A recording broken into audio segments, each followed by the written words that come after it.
Hi, I'm Jessica, and I'm an alcoholic. Thanks, Sarah, for asking me to speak this afternoon. I'm grateful to be at a meeting of Alcoholics Anonymous. I'm grateful to be sober today, and it's an honor and a privilege to be able to participate in my recovery. So, sobriety date is November 10th, 2008. My sponsor is Natalie A., and my home group is the Draper Group. Those are 3 things I was told to get when I got to Alcoholics Anonymous. They've changed throughout my sobriety, but not my sobriety date, but the other 2 have changed. But I always make sure that I have those 3 things. So I guess I'll just share a little bit of what it was like, what happened, and what it's like now. I grew up in what I thought was a pretty normal home. Looking back on it, it probably wasn't that normal, but, my dad was a single dad. He raised us. I had au pairs from other countries that came and lived with us and would take us to and from school because my dad was working all the time. And my mom was a drug addict and wasn't really in my life. Most of it growing up. She would always say she'd be there and wouldn't show up, and I became used to that. And I was the oldest of 3 younger siblings, and I helped raise them, and life was okay, but I just felt like I never fit in, and I never had a place, and I was I felt too old to hang out with the kids my age and too young to hang out with the adults, and I didn't really know what to do, and I was always super anxious, and the first thing I started escaping in was reading. I would get in trouble, and my dad would take the light bulbs out of my room because I'd stay up all night and read. I wasn't allowed, I'd stay under my covers reading with flashlights, and I'd get in trouble for it, but I could escape into the books, and my life was okay because I just kind of pretend that was my life, and that worked for a little while. I was a straight A student at school. I did, really, really well. I never got in trouble for anything because I was I did well in school, and my dad looked the other way, and my younger brother and sister took all the heat, and life was great. I went to private school when I was in 7th grade, and I felt like that was my problem. I didn't fit in with those people there. I didn't have as much money. I didn't have the same jewelry or clothes, and I didn't live in the same area, and I didn't drive as nice of a car. And, I really felt like that, that private school was my problem. And I stayed there for a couple years, and I was going to seminary in the morning, so I'd go to seminary with one of the other kids that went there, and then we'd smoke pot on the way there, and then he'd take me to school, and we'd go to school, and I hated smoking pot. That was my first kind of, I started doing that before I drank, and I did it to fit in. I hated the way it made me feel, but I kept doing it because I wanted to fit in with these people. And,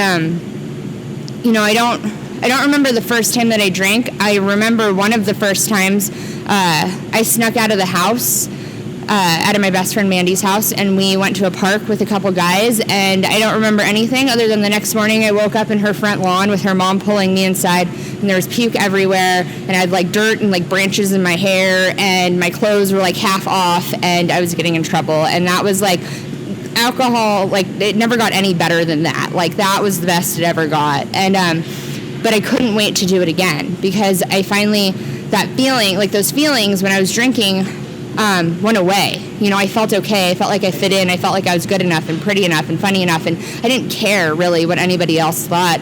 And my head shut up for the first time in a really long time, and I chased that. I wanted to feel like that all the time. Alcohol was a lot harder to get while I was in high school. In 10th grade, that private school became too much of a problem, so I switched back to public school, and I thought that would fix it. And I dropped out within the first month and started smoking meth and sneaking out and running away, and I lost my job and I lost my car, and I failed all those classes. I lost my scholarship, my full ride to the college of my dreams, and I didn't care about any of that because when I was getting drunk and high, I was okay.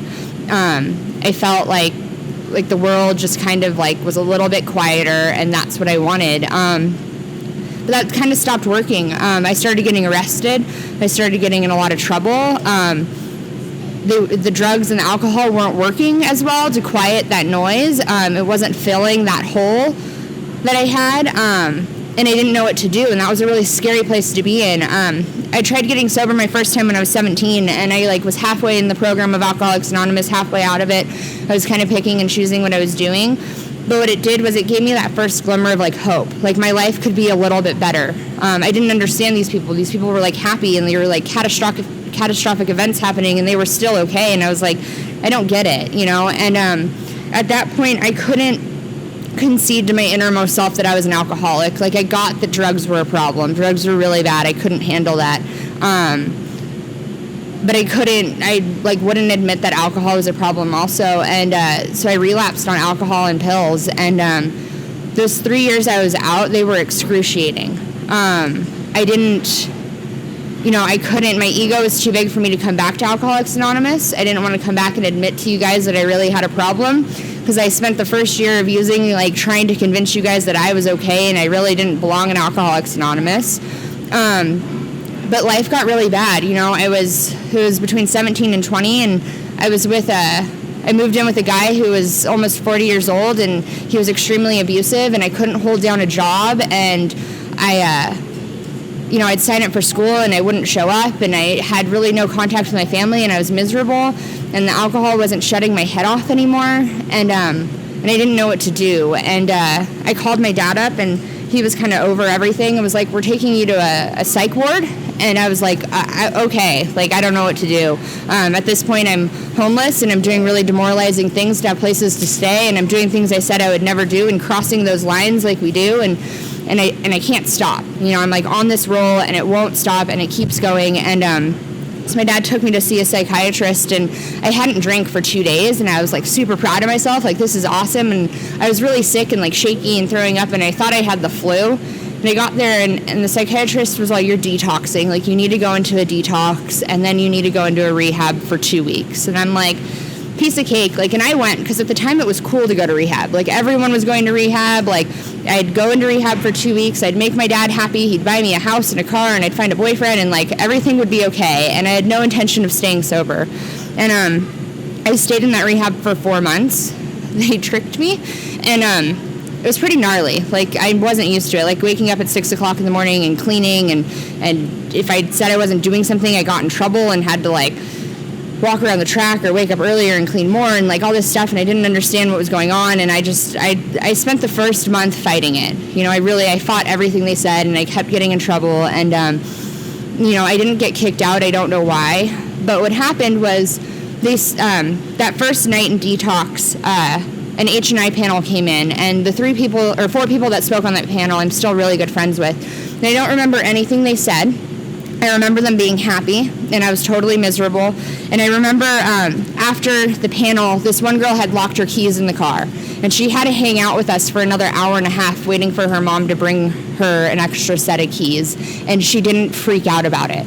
She was like laughing and happy and hanging out, and everything was okay, and I couldn't wrap my head around that. Because when things like that happened to me, like the world was ending, you know, like crying and yelling and screaming and breaking stuff and just like a whole commotion, and I didn't get like that she was just okay.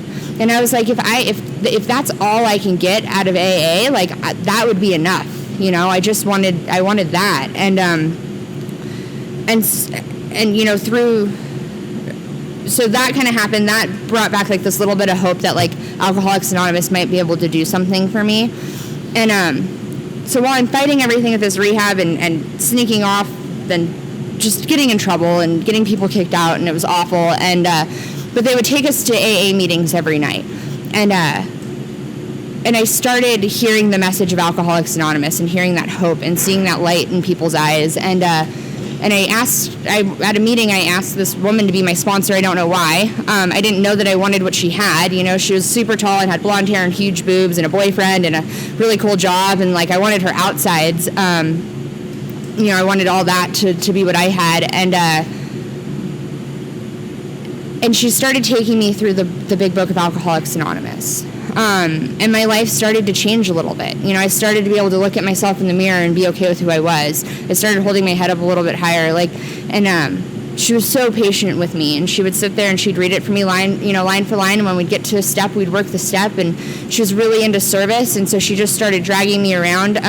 My first year I didn't have a driver's license, and I was under this illusion that my dad would buy me a car, and he didn't. So I had to take the bus. So it was either take the bus or follow this girl around, my sponsor. And she would pick me up after work for my sober living, and we'd go to a meeting, and we'd pick up other, girls, her other sponsees, and we'd go fellowship with them at coffee, and we'd go out to eat with everybody. And I just followed her around, and I did what she did. And I didn't know there was any other way to do Alcoholics Anonymous. Like, that was my example, and I'm so grateful for that, because had I found somebody that was like kind of half in it, I don't know what would have happened. And I got involved with this group that was just really active, and I just kind of did all that stuff with them, and I'm super grateful, because what happened was I had a lot of little things happen that first year. Like, they'd garnish my wages, and I'd like freak out, or I'd take the bus in the wrong direction, and I'd have like a complete meltdown and be like, I can't do this anymore. And I got through all those things, and I had a year. Like, all of a sudden I'm sober for a year, and I had this huge party, and it was great, and like I thought I was just like amazing, and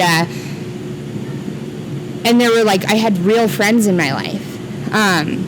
And I got my driver's license back, and I got a different job, and I moved out of that sober living, and life was kind of falling into place, and everything was going really well. And December 20th, a month and 10 days after my 1 year, my dad fell through a skylight and died. And that was my biggest fear, my one reservation, my one, if I lose my dad, I'm not staying sober anymore. And, I had talked to him in the morning, and because of this program, and I didn't ask him for anything, I just called to say hi. And we made plans to get together for Christmas, and then the next phone call I got, from my brother later that day was that, he'd been in an accident, and I didn't know what to do, and I drove to a meeting of Alcoholics Anonymous, and I got there like 2 hours early, and there were people there, and I don't know why, and I just sat there, and I didn't know what else to do. And, I got a phone call from my cousin that said, I need you to hand your phone to somebody, and I love you. And she came and picked me up from the meeting, and I kind of knew what had happened, but what happened was, before, within minutes of me finding out that news, the people in the program of Alcoholics Anonymous showed up for me. And by the time I got back to the house, there were 20 people there. And I was, the next few months, AA showed up for me. The people that were doing this deal walked me through all of that. That was the worst experience of my life, sober or not. Getting loaded was never as painful as that experience was. But what happened was my reaction to it was different this time, and it's because I had been doing the work in Alcoholics Anonymous. If I hadn't been as involved as I was, I don't think I would have made it through that. And, people were annoying, and they wouldn't leave me alone, and they loved me through it, and they'd take me to meetings, and they'd help me get up and take a shower, and I didn't know how to do anything, and I lost my job because I couldn't function. And you guys continue to show up for me, and I was awful to be around at the time. I was mean. Some of you think that I can be a bitch now. Like back then, I was not fun to be around, and people still loved me. And that's what Alcoholics Anonymous has given me. It's given me a life that through good and bad, I wouldn't trade that for anything. And what happened was I felt like a newcomer all over again. Life was real all of a sudden. It wasn't just my wages are garnished, and I take the bus, and I do that. Life was real, and I had to grow up really, really fast. And, I got to start sponsoring people, and I got to jump back in this. And, I got to ask for help and be humble and say that I don't know how to do this. And, I'm probably out of time. I don't know. Where am I at? But what happened, I just want to talk about SWACYPAA a little bit. So my dad died December 20th, and SWACYPAA was in San Diego February of that year. And by this point, you guys won't leave me alone. People in AA are there 24/7, babysitting me and watching me. I don't want to live anymore. I don't want to drink drinking is not an option. I know that's not going to solve anything, but I'm done. And I got off work, and 2 of my friends showed up at my house and were like, "You're going to SWACYPAA." And I'm like, "What the F is SWACYPAA?" I've never been to a SWACYPAA conference. And they're like, "You're going down there." I'm like, "I don't have money, and I can't go, and I have work, and I have all these excuses." And they're like, "We've taken care of everything. You're staying in our hotel room. You're going. You don't have a choice." And I told them on the way down there that I'd give it one more shot. This was, I'll give this one shot, and then afterwards, I'm killing myself if it doesn't work. I can't live life like this anymore. I don't know how to do it. And So we drove down there, and I was like totally miserable, and we get down there and we go to the main meeting, and it's cool, whatever. There's a lot of people. I'm really anxious, like not really my thing. And my friends all go off and do their own thing, and it's like 3 o'clock in the morning, and I went to where they have panels like 24/7, and I went to one of the panels, and it happened to be when tragedy happens in the family.